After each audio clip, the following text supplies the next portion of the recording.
Ayan, and journalism may be divided into three areas. Pwedeng written, pwedeng oral, and visual. Written, yan mga newspaper. By the way, highway guys, sa media, meron tinatag na print media. Yung mga newspaper. May sinasabing broadcast media, yun ang mga nasa radio, nasa television. Meron namang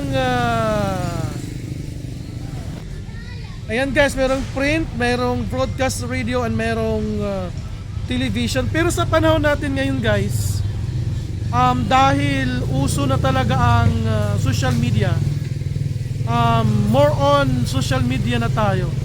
Minsan, ayun, tawag pala doon guys, tinatawag na mainstream media. Ngayon guys, dahil malakas ng impluensya ng social media, ang platforms ngayon is through social media. Kasi ang advantage ng social media, halimbawa ngayon nangyari, pwede agad may post ngayon. In just 1 second or 2 seconds, nandun na ang news, nakapost na. Unlike sa print, hintayin mo pa ipasa dun sa publication, and then ipiprint kung weekly yan, another days mo pa makikita ang news mo, or makukuha pa ang news mo or hindi. Pag once na na-print niya, hintayin mo pang ilang araw para maipakita or mabasa mo ang article. And sa radio naman, depende sa time i-broadcast ang news. Depende yan sa schedule. Kung sa television naman guys, lalo sa national, hintayin mo pa kung ano ang oras i-air ang balita. So yun guys. Samantalang ngayon guys, social media, in just how many seconds, nandun ang news. So that is why, sa panahon ngayon, ang online media is considered na as legit. And according to the book guys, ang sabi dito,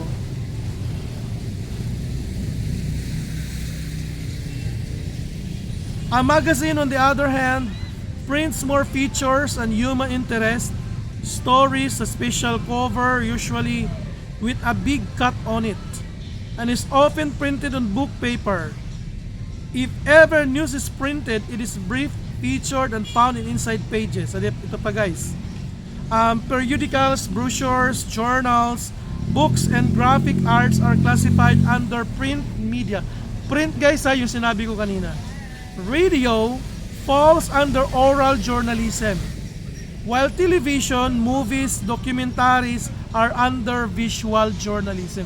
Visual, from the word visual, vision, nakikita ng mata, through film or sa video, sa TV. Radio and television are examples of broadcast media, while movies and documentaries are examples of film media. So meaning, ang mga artista, kaparte din sila sa media. Mamaya ko na yung topic guys. Kasi minsan, maraming tayong naririnig, hindi naman daw yan, hindi naman yan graduate ng Mascom. Bakit nagmimidya-midyahan yan? Guys, you don't need to be a Mascom graduate para makagawa ka ng news. Alam na rito, may nahulog na alien galing outer space. Yan, tatawag ka pa ba ng mga media? Tatawag ka pa ba ng mga reporter, na mga sinasabing mga legit kuno na reporter, para lang may balita mo na may nangyari dyan?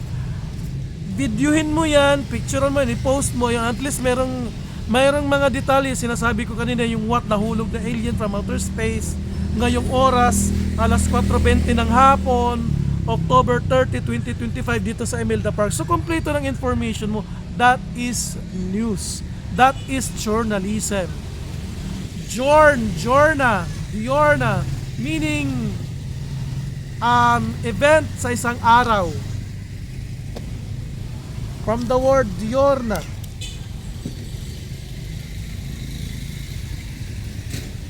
Mga daily events. Yun. Diba?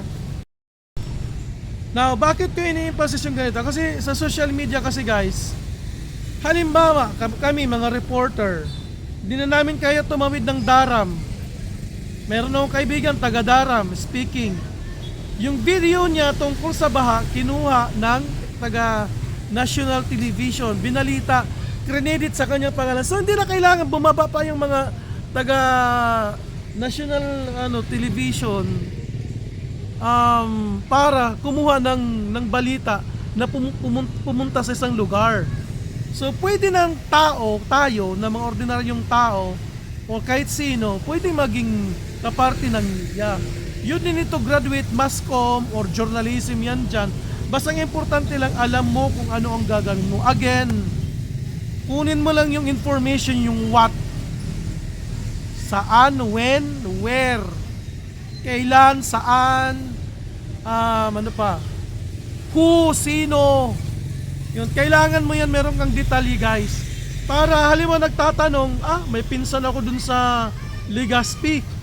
Para mabigyan ko sir ng babala, lalo-lalo na kung meron kang balita na it could affect anyone or mga tao doon.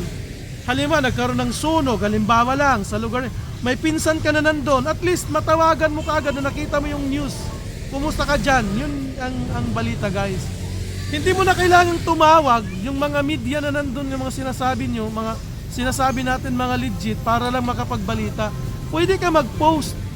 Basta kailangan lang meron kang detalye. Now in my case guys, hello sir. Yun, sinoutout ko si Sir Roger Pagunsan, yung kanina taga LTO. Kagaya ko guys, I was just discovered accidentally or mentally, charing. Basta upon discovery lang ng aming professor sa English. Kasi sabi niya, meron daw akong skill sa pagsusulat. Kasi nung nasa college pa ako, mahilig ako nung sumali ng mga iba-ibang competition sa extracurricular activities. And then sa mga essay writing, yun, meron ako, nananalo ko dyan guys, nagcha-champion ako dyan, mga essay writing contest, mga poems, ganyan. Ang poems guys pwede yung poems, pwede yung poems. Kasi minsan pinagtatawanan kung poems or poems, it's the same. Hanggang ang dami kong mga kaibigan na mga dumadaan. I tried. Sige sir, carry kung meron pala akong talent na ganun. And then ipinadala ako ng school na maging party dun sa training ng mga journalists ng campus journalism, mga campus writers. And then napili po ako bilang president sa buong chapter ng Samar. So yun na nag-umpisa ang aking pagiging media kalahati. And na-train ako doon guys, formally trained, hindi pa ako yung self-study lang. Nag-training kami, I think 1 week yata yung training na yon. Anong tinuro sa amin, yun, hanggang nag-enjoy ako at hanggang ngayon nag-enjoy po ako ngayon guys. It is also my passion. Discovered passion, discovered skill, discovered talent. Nag-enjoy ako in the sense na pumupunta kami sa iba-ibang mga lugar para kumuha ng scoop, ng mga news or whatsoever. Ayan. And guys, again,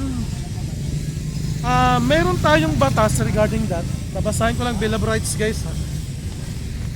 Sa Bill of Rights natin, section Section 4, Article 3 yata yun. Section 4, no law shall be passed abridging the freedom of speech, of expression, or of the press, or the right of the people peaceably to assemble and petition the government for redress of grievances. Freedom of speech, gusto mo magsalita, mag-video ka, i-vlog mo, i-post mo sa social media. And express mo ang sarili mo kung anong gusto mong sabihin sa gobyerno. Yung nasa gobyerno, may gusto mong sabihin, and mag-ingat ka lang sa libel. Pag magsasalita tayo, whatsoever na accusation, kailangan hindi siya libelous, hindi siya slanderous. Kailangan meron kang dokumento na nakaabang, na hinahawakan once you're accusing someone. Kasi pag wala kang mga ebidensya, pwedeng mabaliktad yan guys. Dahil ako, careful ako sa mga binabalita, tinitingnan ko muna kung mayroong document na sumusuporta regarding sa mga sasabihin ko, para at least kung may magtanong, meron na akong ipapakita sa kanila. Ito, binigay sa akin ng isang opisina. Yun, mag-ingat lang tayo dun guys ha. Actually, maraming dapat na i-explain regarding sa media or journalism. Kasi hindi tayo kakasya sa itong setup lang. Anyway, ang scope ng aking definition about journalism lang. Hindi ko nahihimay-himay ng bawat branch ng i-discuss. Marami yan guys, scope, mayroon yung limit, marami pang mga definition of terms, marami pa yung mga elements of news, ayan. So, susunod na lang din. Section 7, the right of the people to information on matters of public concern. Halimbawa, gusto mong kumuha ng information sa Pag-asa kung anong gusto mong malaman ng panahon ngayon. Kung ano nga bang nangyayari sa panahon about bagyo, may darating, ganon. You have that right to get that information para meron kang i-post. Again, uso na ngayon ng social media, bawat kilos pinopost. Ayan.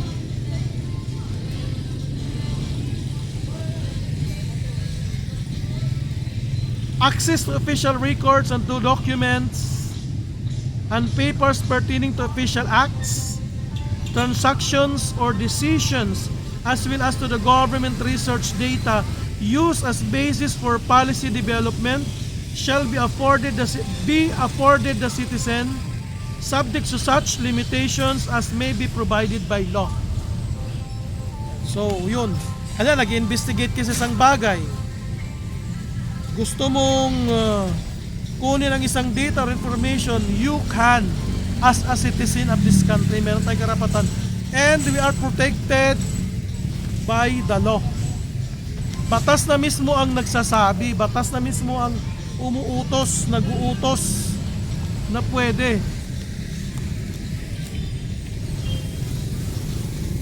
Ayan, marami na akong diniscuss guys about journalism. So yun ang journalism. Ang journalism guys ay nag-gathering information, araw-araw na nangyayari, kung anong gusto mong i-post, i-hatid na balita. Kahit yung pagkakain mo sa ng ice cream naman, you know. Diba? Nakaw na ice cream? Miss, tagi daw ice cream. Yun, diba? May kumakain ng ice cream, gusto mong i-post. Isang balita na yan, guys, it is an information na dalawang bata kumakain ng ice cream. Yun, diba? Tapos bigla kang humingi ng ice cream. So, yun guys. Yun lang ang aking maibibigay sa inyo na payo ngayon, mga contents, mga MAME. Guys, pag wala akong mga balita, ang ginagawa ko, nagva-vlog, nagko-content kahit MAME, and I hope na marami kayong natutunan kahit mga MAME lang yan. And I also acknowledge those followers na na-appreciate ang ating mga ginagawa, kasi alaman naman natin na we cannot please everybody. Hindi lahat ng ginagawa nating tama, ginagawa nating mabuti ay mabuti para sa iba. Take note of that. We cannot please everybody. Kahit gaano ka kabait guys, out of 100 na mga kasalubong mo, meron din dyan na hindi makontento sa'yo. Kahit wala kang sinasabing masama or pangit tungkol sa kapwa-tao, meron pa rin yan gagawing paraan para masira ka. Ganun din guys ang buhay. So yun lang guys, maraming salamat.